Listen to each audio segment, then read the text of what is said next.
telah mengantar ke kubur pergi, datanglah malaikat Mungkar Nakir, dan bumi yang dia pijak, yang dia tinggali bergerak. Celek. Seperti orang tidur ada suara tak. Nah, jadi ke tengah-tengah tidur gitu kan? Kita lagi tidur nih. Lalu ada suara keras, kita terbangun kan? Seperti itulah begitu datang malaikat Mungkar Nakir. Cuman pemikiran itu tidak lama, karena begitu dia memegang tubuh, kan orang mati gini, ya, kok saya nggak pakai baju? Lalu bau apa ini? Karena hidung kita di dalam sana kena ke dinding tanah yang biasanya di kamar penuh dengan wewangian, yang biasanya di rumah penuh dengan cahaya dan warna-warni. Begitu kita terbangun di barjah sana, saat orang yang telah memakamkan kita pergi dari kuburan, kita membuka mata, hidung kita sudah kena ke tanah. Kok bau tanah ini, bau lumpur? Sambil terus dia memegang-megang tubuh. Enak tadi baju, beri di mana ya, poek aliran gitu. Dia tidak sadar bahwa dirinya telah meninggal. Baru ketika dia bergerak, sulit untuk bernapas, melihat tidak ada cahaya sama sekali, dia tersadar begitu Mungkar Nakir datang. Marrabuka, dia bangkit dari kubur secara pribadi, dan itu disebut kiamah sugro. Saat itulah alladzina amanu wa amilus solihati, orang yang beriman dan beramal soleh. Di dunia ini kita siap untuk berkorban, di dunia ini kita siap untuk berjuang, di dunia ini kita siap terus beramal, tak mengenal lelah, tak mengenal capek, tak mengenal apapun, karena memang dunia ini adalah tuntutan. Maka ketika dia pulang ke sana, amal dialah yang akan menyelamatkan. Sering Abah baca tatba'ul mayyit salasah, ahluhu wa maluhu wa amaluhu. Ketika kita mati, ada 3 hal yang akan mengikuti keranda kita. Pertama keluarga, kedua harta, dan ketiga amal. Fayarji'u isnani wa yabqa wahidun. Setelah selesai pemakaman, semuanya akan pulang ke tempat masing-masing. 2 dari 3 akan kembali. 1 ahluhu, secinta apapun, sesayang apapun, sekasih apapun seorang anak pada ayahnya, seorang istri kepada suaminya, seorang orang tua kepada anaknya, ketika kita telah dikubur, mereka tidak akan pernah menyertai kita walaupun di atas kubur. Setelah selesai dikubur, semuanya akan pergi meninggalkan kita. Anak nuker di dunia matak tekaburu sujud ke Allah, pamajikan nu di dunia nu teu kanjat bersyukur kepada Allah, perusahaan yang saat di dunia membuat kita lalai kepada Allah, semua itu ketika kita mati mereka akan berpisah dan meninggalkan kita. Istri kita, anak kita, keluarga kita, adik dan kakak kita, sepupu keponakan kita, semuanya pergi, tak tersisa satu pun. Jangankan pada malam hari, siang hari pun mereka takut menghadiri pemakaman kita. Mereka takut datang ke kuburan kita. Yang dulu waktu di dunia mereka bilang, kaulah segalanya, kaulah dunia dan akhiratku, kaulah orang tercinta, kaulah orang tersayang. Begitu kita menyendiri dalam kubur, menjerit meminta pertolongan, tidak ada satupun telinga mereka yang mendengar jeritan tersebut. Mereka justru tertawa terbahak-bahak di rumah sana. Mereka terus bersukaria di tempat kehidupan mereka, tak memperdulikan nasib kita yang dulu semasa hidup habis waktu kita, habis tenaga kita, habis pikiran kita untuk membahagiakan mereka. Tapi tatkala kita butuh pertolongannya, kita tidak pernah diingat oleh mereka. Payarji'u isnani, pulang dua hal, wa yabqa wahidun, hanya satu yang akan terus menyertai. Payarji'u ahlu wa malu wa yabqa amaluhu, hanya perilaku kita lah yang akan menyertai kita dalam kubur.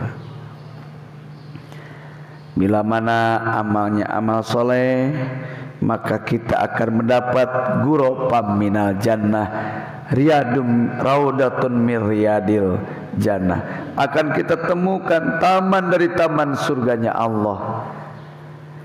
Tapi jaminan dari Allah tidak saja itu. Bukan saja kita menemukan kebahagiaan saat itu, tapi khalidina fiha, kenikmatan itu tidak akan berubah sampai kapanpun. Kan di dunia mah mutagoyir. Terkadang kita bahagia, terkadang kita nelangsa. Betul. Hari ini kita penuh dengan ketenangan, esok lusa penuh dengan masalah. Itu dunia. Terus berputar. Kalau akhirat, kenapa disebut yaumil akhir? Yaumil akhir itu adalah, arti yaumil akhir itu adalah hari terakhir. Artinya setelah hari itu tidak berganti hari. Jadi di surga weekend, emang erek dagang. Seluruh manusia kembali ke masa jaya masing-masing. Jadi di surga mah teu aya nini-nini, teu aya aki-aki. Kenapa tidak ada nenek-nenek, kakek-kakek? Karena surga tempat bernikmat-nikmat. Kalau kakek-kakek, nenek-nenek di surga, kasihan, pengen jengkol gak punya gigi. Benar tak? Mau pete asam urat. Benar. Makanya usia manusia di sana nanti sama. Dalam kondisi terpit, memejeuna segala asup, ngadar mimit awalnya makan. Itu lauk pauknya ada kangkung, ada bayam, ada telur, ada tahu, ada bakar ikan, ada pais lele, ada surundeng, itu tuh ayam. Seluruh kayak kita lagi parasmanan tuh. Benar, kita parasmanan dalam meja itu penuh dengan apa? Makanan. Dari mulai kita ambil nasi sampai sono, satu persatu seluruh makanan itu diambil. Diambil. Itu bisa dinikmati bagi yang memang masih fit. Apapun yang dimakan tidak ada efek samping. Coba bayangkan usia 70 tahun, jengkol dibawa, petek dibawa, tuluy tulang kaleng dibawa. Bukan jengkol yang dinikmati, huntu habis. Betul. Makanya di surga tidak ada nenek-nenek, kakek-kakek, semua menikmati apa yang Allah siapkan untuk orang-orang yang beriman kepadanya. Fiha ni'ma ajrul amilin. Masya Allah, begitu indah pahala orang-orang yang siap berkorban waktu untuk beramal. Di pagi hari tatkala fajar datang, kita harus sholat subuh 2 rakaat. Kantuk masih meranda, nyenyak tidur masih terasa, tapi karena ada panggilan Allah untuk kita bermunajat dan menghadap kepadanya, kita biarkan kasur kita tinggalkan, selimut kita tinggalkan, kita pergi menuju tempat untuk sholat. Datang waktu siang, terlihat matahari sudah terang benderang, kita bersiap-siap untuk mencari nafkah, kita bersiap-siap untuk melakukan aktivitas harian. Orang lain mudah mendapat uang karena cukup pegang celurit, pegang pedang, pegang semurai. Orang bawa duit ancam, tapi kita untuk dapat 10.000 pun harus membanting tulang. Tapi kita tidak pernah berhenti berjalan, bismillahirrahmanirrahim, terus kita berjuang untuk mencari nafkah. Keringat yang keluar tiap hari sudah dijadikan warna hidup. Sengatan sinar matahari yang begitu panas menerpa kulit itu pun sama, sudah semakin tak terasa karena biasa.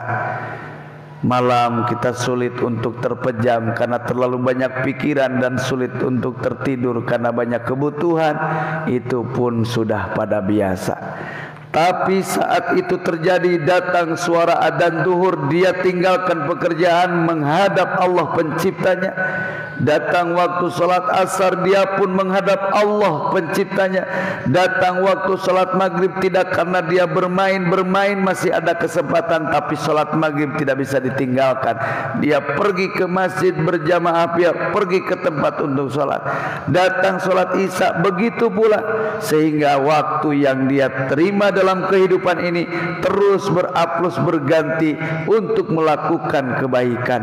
Punya harta kekayaan, datang perintah sedekah dan zakat dan infak, dia tidak merasa ragu, berikan harta yang dia miliki untuk berinfak, bersedekah.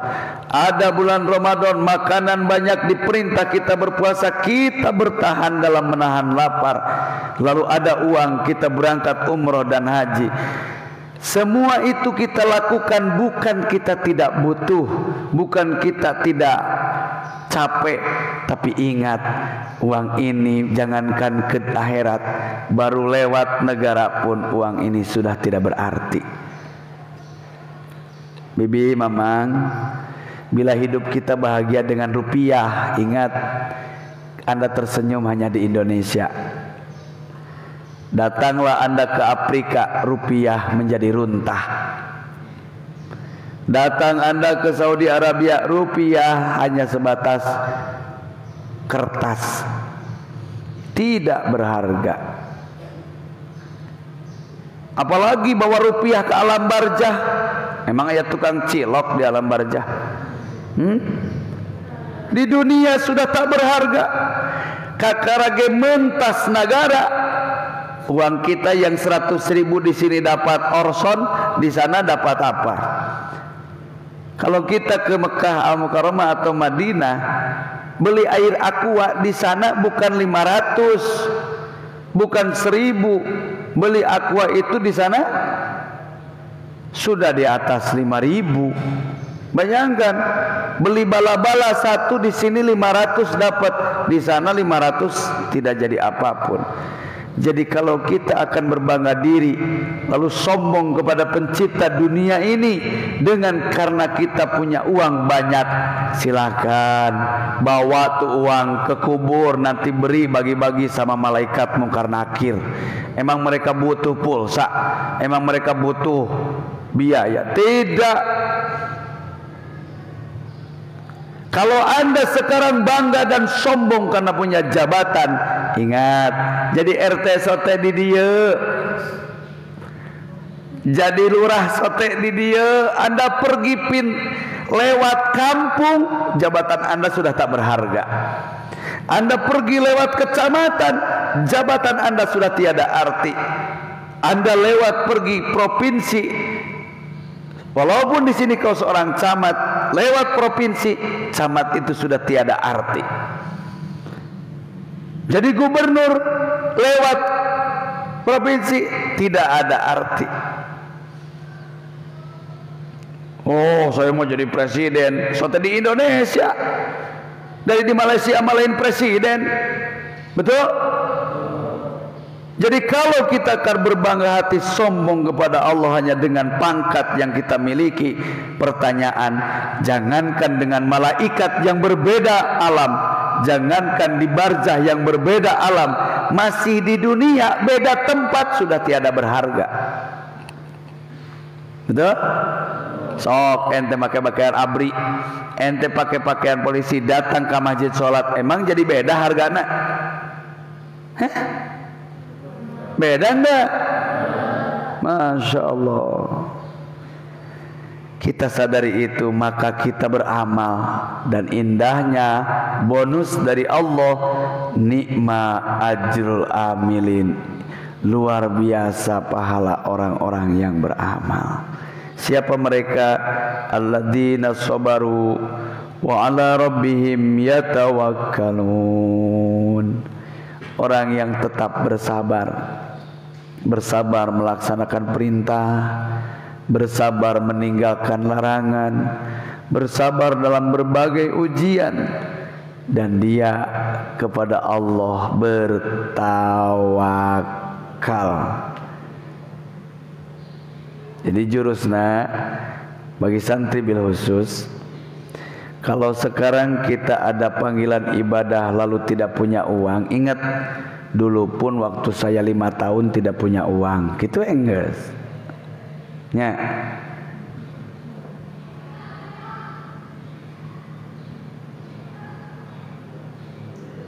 Lamun ayeuna urang erek ibadah gara-gara ngaganggu pekerjaan, ingat sebelum datang ke sini saya sama tidak punya pekerjaan. Artinya naon? Allah mampu membuat jalan-jalan baru bagi kehidupan kita. Jalan baru bagi kehidupan kita.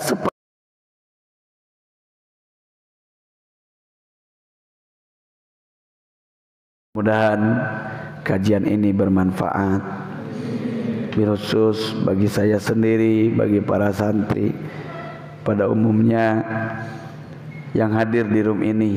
139 mata sekarang sedang melihat, mudah-mudahan mendengar, mudah-mudahan apa yang kita baca dan kita dengarkan di surah Al-Ankabut ayat ke-57, karena kita ini memang makhluk lemah yang bodoh, yang selalu harus diingatkan dan diingatkan. Mudah-mudahan kajian ini jadi pengingat bagi kita bahwa hidup di dunia ini kita terbatas, tapi dalam keterbatasan Allah tidak memberhentikan fasilitas untuk berjuang. Apapun yang kita miliki, dengan apapun yang ada pada diri, jadikanlah itu jalan untuk berdakwah. Terima kasih telah membantu dakwah kami dengan men-share, men-like, serta ikut berpartisipasi dalam komentar. Walaupun saya mohon maaf tidak bisa menjawab satu persatu karena memang dalam kajian, tapi inilah indahnya perjuangan. Kita tidak melihat siapa kita, siapa dia. Satu, kita ingin mendapat ridho Allah Ta'ala. Amin ya rabbal alamin. Sallallahu ala Muhammad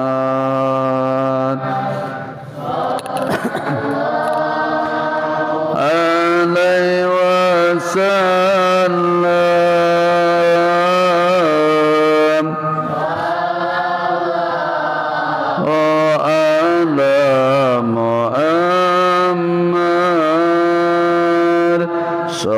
Sallallahu alaihi wasallam. Anta syamsun anta badrun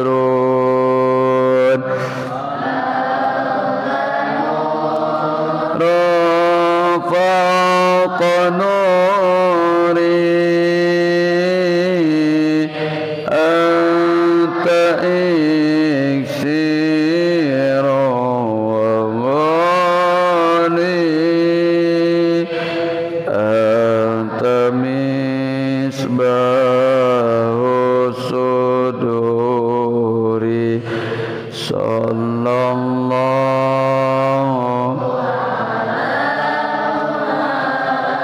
Ya Hayyu Ya Qayyum, Ya Hayyu Ya Qayyum, Ya Hayyu Ya Qayyum, Ya Dzal Jalali wal Ikram. Allahumma fanna kama hafatta rusulak, wa 'allamna kama 'allamta rusulak, wa 'allamna bil ilmi ladunni wa bi syautil ghina. Rabbi shrah lana sudurana wa yassir lana umurana wa hayyi lana min amrina rashada. Allahumma nawwir qulubana bi tilawatil Qur'an. Ya Allah, terangilah hati-hati kami dengan bacaan Al-Qur'an.